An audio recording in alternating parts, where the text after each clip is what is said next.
everyone, this is Lincoln Ashley from Knitteratti Designs and you're watching the Knitteratti podcast. If you're a returning viewer, thank you so much for sticking with us and for coming back. And if you're a new viewer, I hope you enjoy. You can find me on Instagram, on Facebook. I'll just try and work the focus on that a bit. There we go. On Twitter. Sorry, that pounding that you hear in the background, as always, is my puppies. I think they get an audio part of this podcast to themselves every week, I think. Oh, sorry, this stitch is twisted. So yeah, you can find me on Facebook, Twitter, Instagram, Ravelry. There's a Knitteratti group that is spelled Knitteratti. And my puppies now are about to start playing. So, sorry. I just want to do a few rows on this so that I can use it later for the Knit One Below demonstration.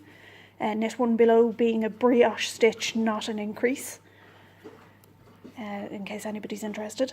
And yeah, you can also find me on Patreon as Patreon/Knitteratti. I'll put the link in the comments. Not in the comments, in the description. Sorry, I'm trying to remember to slow down because somebody did comment last week and I'm very thankful that they did get in touch, just asking me to slow down a little bit. So I am sorry if I was winding the yarn too fast there. So this week I have been super busy, which is why you haven't seen too much of me on Instagram and Facebook and on things like that, because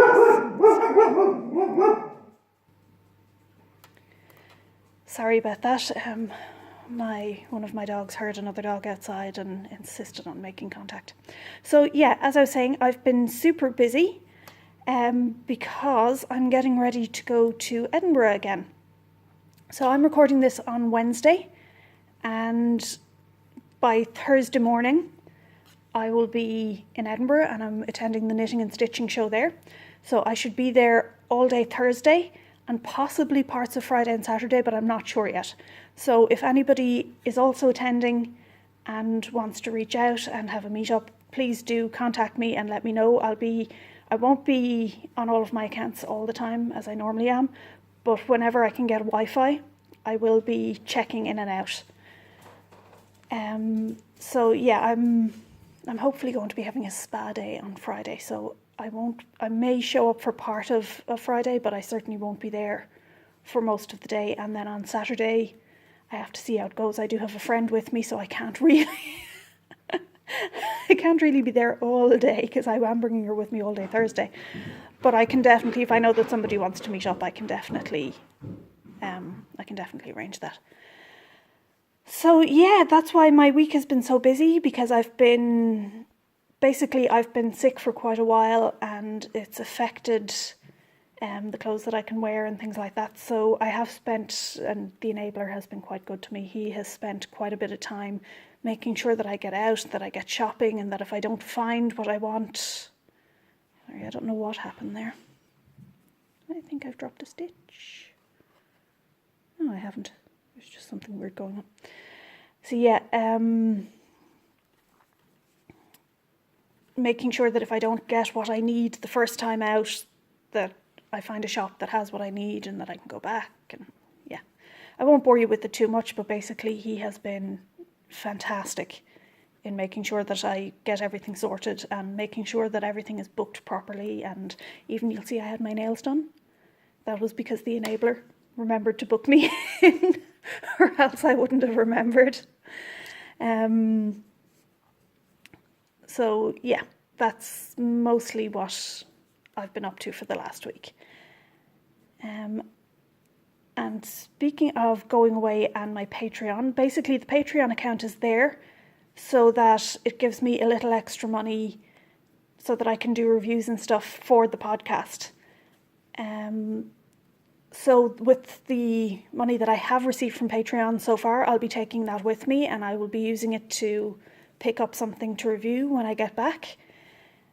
Obviously I will also have, hopefully I'll have found some yarn and what have you, but there will be something that I bought specifically with the Patreon stuff, so you can see where that money is going. Sorry, I'm saying a lot today, aren't I? I'm sorry about that, guys. I'm just trying to get one more row of this done before I show you what I've been knitting on during the week. So nearly there. Sorry, that's probably too fast again. So 1, 2, and another 2 stitches. And there we go. Okay, that'll do for the moment. You'll see more of that again later on. So this week, as always, we have... Sorry. Lamb, can you relax, please?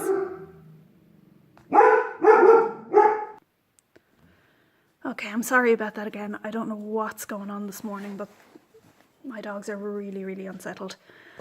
Anyhow, onwards in the Make Your Own Magic bag, where I'm still working with the Dye Ninja yarn and still loving it.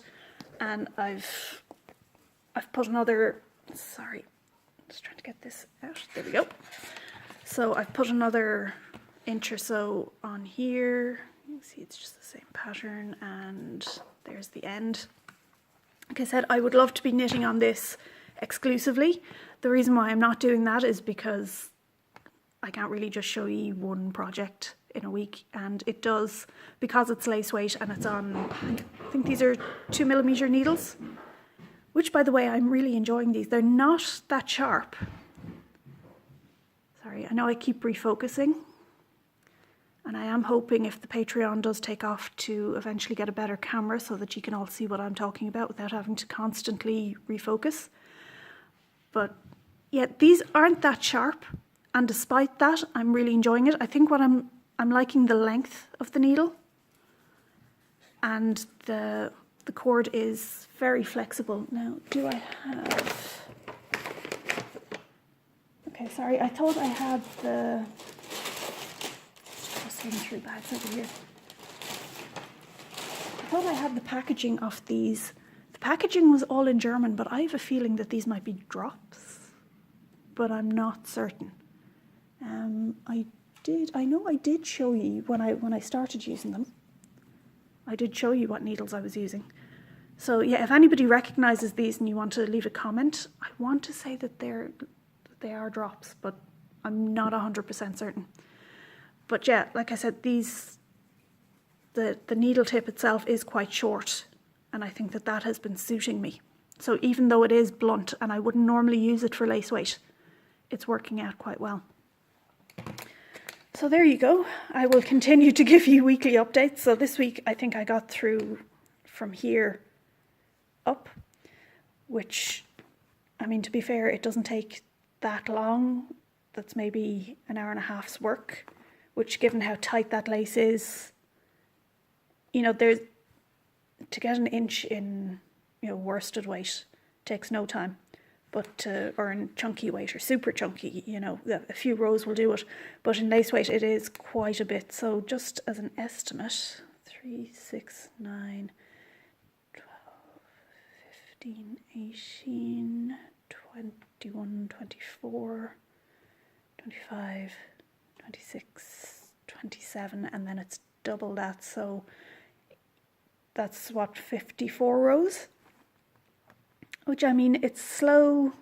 It is slow for me, to be fair, in an hour and a half to only have done 51 rows or 54 rows. But it is, I mean, there's a lot of slipping and what have you that goes on with it.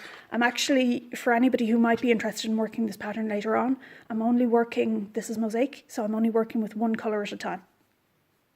So you do, we'll say with the pink, you'll knit across and then knit back. Sorry, so it's 2 rows, and then you'll pick up the grey and you'll knit across and knit back. So just if anybody's interested, that's how that works. So there's my little bit done on that, and I'm still enamoured with it. I still love how it feels, you know, with the cashmere content. But there's that tucked away. And here we go. Okay, so next we have a new bag. Okay, so there we go. That's the worst thing about this camera, is that I don't have enough space to be able to show you the whole thing. That is something that I'd like to remedy at some point in the future. I'd also like to get some lights, make it a bit easier to let you see it. So this bag is from Pennies or Primark. It's just about coming out. There's some nice stitching detail here on the front. I think it's actually a wash bag. I got it near the pyjamas. So, I don't know, are you supposed to keep your pyjamas in it? I figured it was a wash bag for overnighting, but either way, it's a, just take this out. Yeah, it's a craft bag for me now, or a project bag. And that was €5. And we also picked up this just to use as a notions bag. Now, I still haven't put any notions in here. I figure I might buy some when I'm away. Wouldn't that be terrible? So, I quite like what it says on the front. And this, you can see the tag, Atmosphere. So, if any of you don't know what Pennies or Primark is, you might be familiar with the brand. And that was only $2.50. And I found this down with the purses. So in with all of the handbags and purses, even though I wouldn't really use it as a purse, I don't know, maybe that's just me. But yeah, it's just a plain little pouch that you can throw your notions into. So, in this bag, we have, and I think I showed you this last week, I've certainly showed you this before, some mini skeins from Martin's Lab. I got these in my last trip to Edinburgh, so you get 6 mini skeins. I'll show you the colours now in a minute. I've wound them all. So it's 6 skeins at 73 metres or 20 yards per 20 grams. Now, I've actually weighed these because I was curious as I was doing it, and they all came in at either 21 or 22 grams. So I'm quite happy with that, because, you know, you're always curious when people are creating these mini skeins. Are you getting, well, I suppose with any skein, but in a mini skein, if you're missing a gram or two, it's kind of a lot more noticeable. And I wanted to make sure, because I need the same amount of each colour, so I wanted to make absolutely certain that I wasn't going to run out of one and not the others. But like I said, they all came in at over the 20 grams. So I'm quite happy with that. There we go, Martin's Lab. We get there we go, there's a clear shot of the web address, if any of you want to check it out. Okay. I can't remember how much I paid for these. It wouldn't have been more than £30 sterling, but, excuse me, it could have been less than that. It could have been more like 25. I'm honestly not sure at this point. I should really start writing that down. So yeah, I've been making a cowl out of these. So you can see I've used 2, 3, 4 of the colours so far. What colours do I have? 1, 2, no, I've used 5 of the, oh, that's it.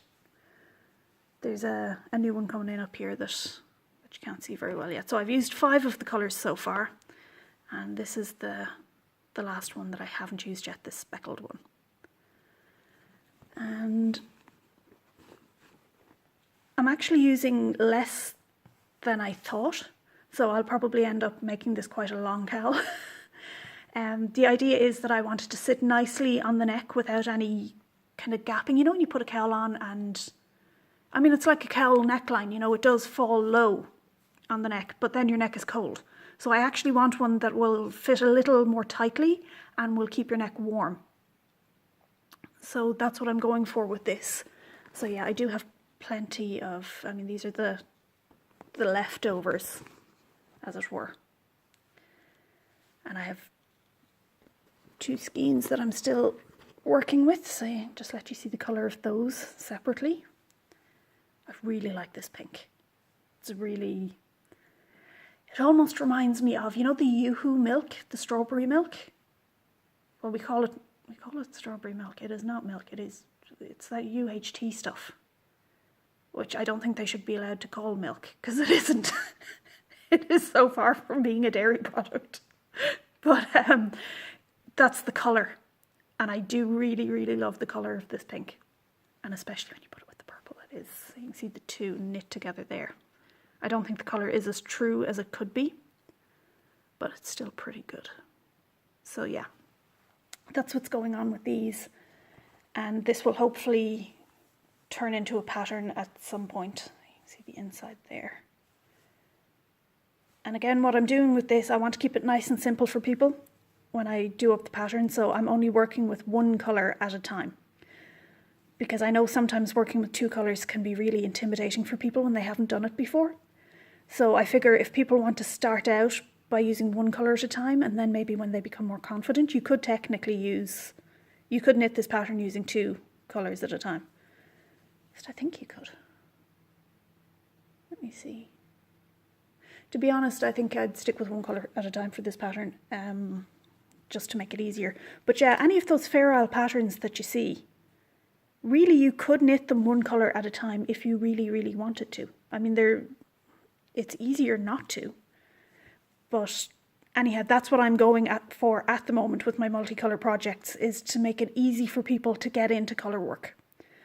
You know, rather than being really intimidated at having, you know, so many colours in one thing. So you can see I'm going to use 6 colours in this. But it doesn't matter because I'm only ever going to use one at a time. So it's never going to be that complicated. And there will of course be videos to go with it to show you exactly how I'm doing this stitch.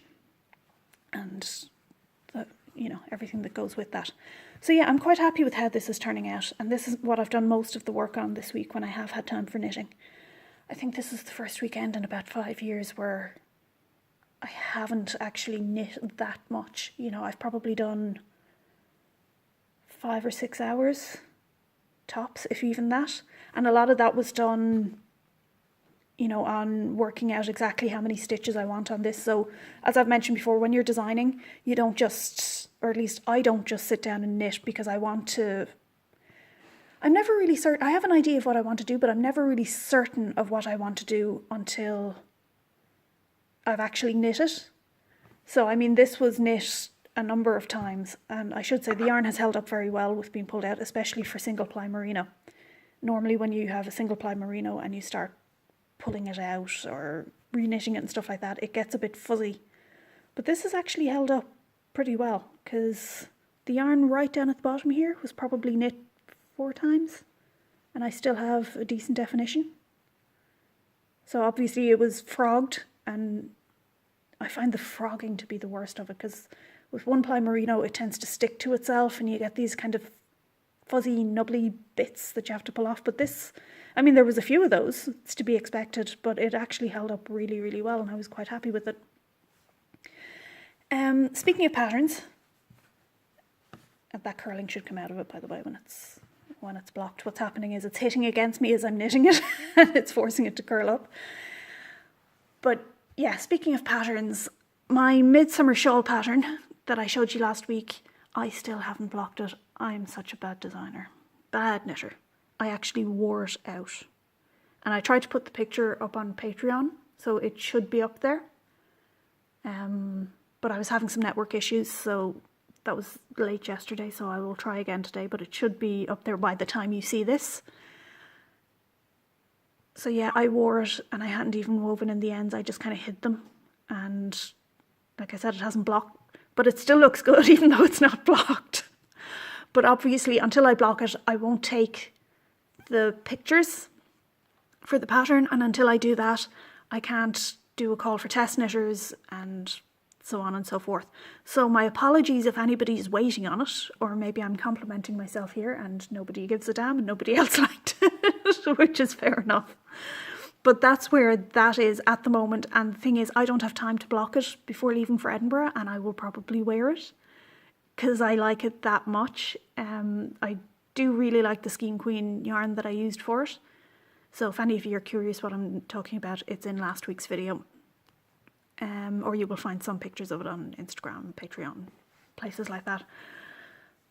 But yeah, that's where that is. I have been a bad knitter, and I'm sorry. But there you go. This is what I've been working on this week, and hopefully what's going to happen is I'm going to have 2 or 3 patterns all ready to come out at once, because I've been too lazy with the blocking. But there you go.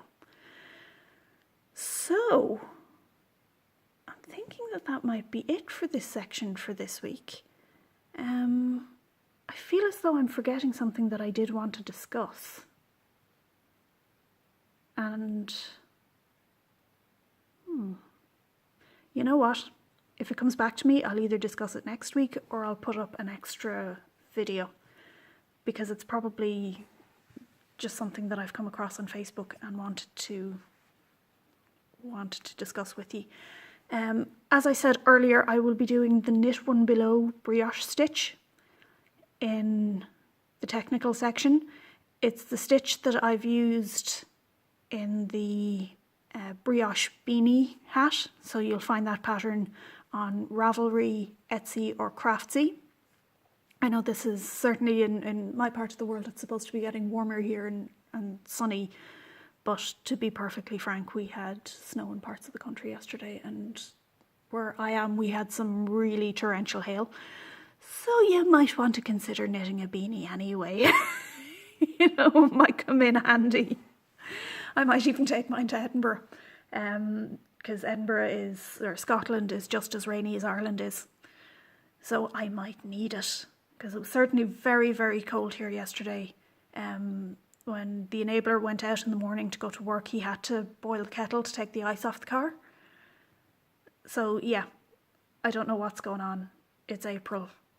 You know, it's supposed to be getting milder, but what can you do? But yeah, that's what I'm going to do next anyway. I'm going to do the brioche stitch. Now, I got the idea for that from some people on Facebook who were just saying that they were having some difficulty in doing it. But if you have any ideas for anything that you would like me to cover, by all means contact me and let me know. As you can see, somebody contacted me last week to tell me that I was moving too quickly for them, and hopefully I've remedied that this week. If I haven't, let me know. I will try again for next week. I'll try to do better. But yeah, I mean, all feedback for me is very, very useful. So if there's anything that you want to see or anything that you want me to change, that's great. If you could like and subscribe, I'd really appreciate it, because it does help me get out there and it helps me to build a community.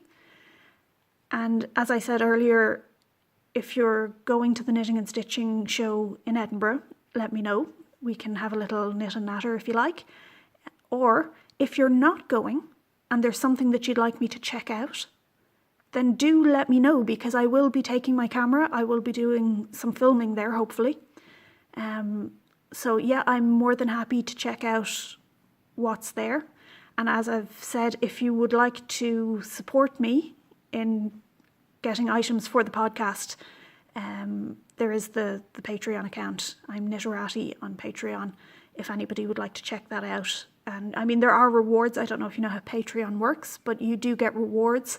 So if you sign up from just $1 a month, you get access to extra tutorials and extra content. There will be extra giveaways, so possibly one coming up once I get home from Edinburgh. I'm hoping to have something to give away. So there will be extra giveaways for my patrons on Patreon, because fair is fair. You know, they're doing their best to support. That's not to say that I won't be doing general giveaways. I will. It's just that there will be more of them for my Patreon subscribers, and you're also more likely to win because there are less people who are going to enter. So there we go. More with the emming, sorry. Okay, so for those of you who are interested in seeing the brioche stitch, I shall see you in a moment, and for everybody else, thank you so much for watching. Take care, and I'll speak to you next week.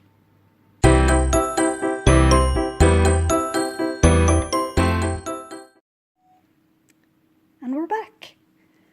Okay, so as you can see here, I've just done some garter stitch, and then I have done a few rows of brioche stitch already, because this is the second time that I've recorded this. I had a little technical mishap the last time. So what I've just done here is just a row of garter stitch, and now I will show you how to do the knit one below. So as I mentioned earlier, this is knit one below the brioche stitch, not knit one below the increase, although the two are similar. Okay, so I'm picking up this little bump here, okay? So the little bump hanging off your stitch, I pick it up. Then now I'm going to show you two ways of doing this. This I think is the easier version for beginners, but your mileage may vary on that. So I have the bump on the right needle. I'm going to take the stitch off the left needle onto the right needle. And then I put the left needle in through the two of them, and I just set myself up for knitting. Now the reason why I go through all of that rather than just popping it up and trying to knit it is that it allows the two stitches to align themselves correctly so that when you knit them, you get your knit stitch, and then you get this little, some people call it a shawl, for your brioche stitch, okay? So I'm going to do that again. So I just knit one in between. So I pick up the bump, and I have that on my right needle. Sorry, I might have said left needle there a second ago, but I have it on my right needle. Then I put the needle in, and I take the stitch off the left needle onto the right needle. And then I put the two of them back over onto the left needle. And then I just knit them together as though I was just doing a normal knit stitch. Okay, so one last time for that particular way of doing it. Put the needle in through the bump, in through the stitch on the needle. Put them back to the left needle, and then I just knit. Okay, so you can see we have the little shawl going around that stitch. Okay. Now, here is the faster way to do it, and I think if you're just beginning, for me, I found that this way was a little harder, but like I said, you might be able to just pick it up and do it like this. So I'm going through the bump. Okay, same as I was, if I can pick it up. Okay, through the bump, straight into that stitch, and then I knit the two together. Okay, so just one stitch in between. So I pick up the bump, I go through the stitch, and instead of trying to rearrange them so that I have the bump up on a needle, I'm just knitting through them. You see how I'm coming through that bump as well? I'm coming through the bump and the stitch. And then when you pull it, you see you still have your shawl on your stitch. Okay, so do that one last time. So in through, sorry, I'm just very aware that I'm losing focus on the camera. It is something that I hope to improve at some point if I am in a position to be able to. So I've gone through the bump, through the stitch, knit, and then just drop them off the needle. And there we go. Okay, I'm just going to finish this row. In fact, just because I don't want to go, oh, maybe I can do it slow-ish. It's just I don't want to go too fast if it's upsetting people or making it difficult to watch. So, and you'll notice that I'm doing a knit stitch between each of these, because if you didn't, you'd just end up with this one long row of yarn that hasn't been picked up anymore. So, there we go. I'm just putting the two together. You see, when you're used to it, there's little difference between just knitting and knitting one below. I'm just going to knit the four of these. Now I'll give you a look. Oops. Okay.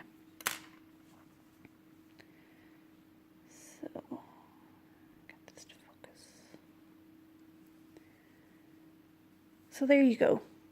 That's what a few rows of it looked like. Because it's brioche, it is quite a warm, almost kind of a fluffy stitch, kind of very squishy.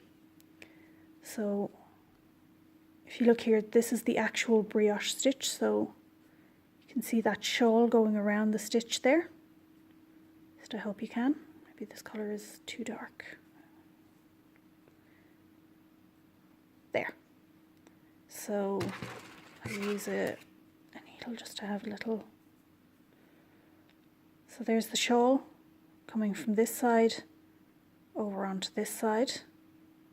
Okay, so you can see if I pull it there, it is the, go back, it is the same piece of yarn. And then there's your stitch. So even though every row you're doing is either garter stitch or this knit one below with the garter stitch, so it's knit one below, knit one below. This is actually called B-stitch, and you don't use any purl, but you still get this nice, almost stockinette effect on this side. So yeah, I quite like this, and like I said, I've used it in the brioche beanie in 2 colours, so it does become, I think, very effective in 2 colours, and it's very easy to do. You only work 1 colour at a time and it just really pops, I think. But anyhow, you don't have to make the brioche beanie to use this stitch. Obviously, you could just do it in a scarf and it would look very, very nice. So there we go. I hope that covered it for you. If you have any questions, do let me know, or any comments, anything that you'd like me to work on in the future, do let me know. Please like and subscribe if you've enjoyed this video. As I've said, it does help me get out there and get more people involved. I will also put a link to my newsletter in the description, so if you haven't signed up yet, you can sign up and you can get your free pattern. If any of you actually have had any issues with that pattern, there are errata that have gone up, so if you've gotten it from Ravelry, you can just download it again. I know there was a stitch missing in, I think it was row 9 or row 11, so that has now been fixed thanks to one of the wonderful Knitteratti who signed up for the newsletter. So yeah, if you've tried it and had some issues there and haven't wanted to contact me about it, give it another go. If you're still having problems, do please contact me, because if I don't know about it, I can't fix it. And obviously, if I knew it was there in the first place, I wouldn't have put the pattern out in that way. So that's it. Okay, until next week. Take care, guys.